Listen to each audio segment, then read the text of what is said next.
আপুনি জানেনে আমাৰ দেশ ভাৰতবৰ্ষ 15 আগষ্টৰ দিনাই কিয় স্বাধীন হৈছিল?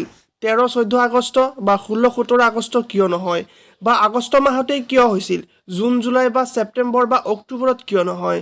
জানো আহক।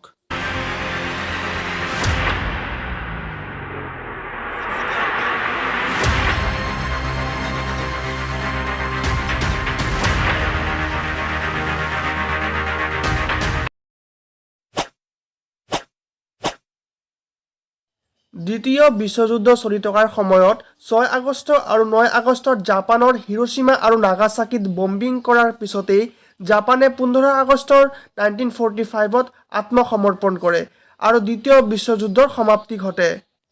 আৰু ই ব্ৰিটিছৰ বাবে এক গৌৰৱৰ মুহূৰ্ত আছিল। আৰু সেই সময়ত ব্ৰিটিছ আৰ্মি চিফ আছিল লৰ্ড মাউণ্টবেটেন।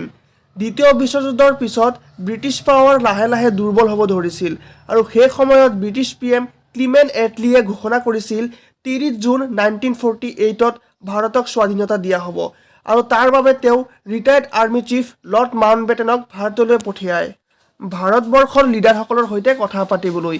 কিন্তু সেই সময়ত ভাৰতত মুছলিম লীগে পাকিস্তানৰ বাবে দাবী কৰি ধৰ্মীয় বিবাদ লগাই মৰা কটাৰ দৰে সংঘাত সৃষ্টি কৰি আছিল আৰু তেতিয়া মাউণ্টবেটেনে উত্তপ্ত পৰিস্থিতি চাই পুনৰ ইংলেণ্ডলৈ উভতি যাব লগা হয় আৰু ব্ৰিটিছ PM এটলিক প্ৰস্তাৱ দিয়ে ভাৰতবৰ্ষক ইমিডিয়েট স্বাধীনতা দিবলৈ।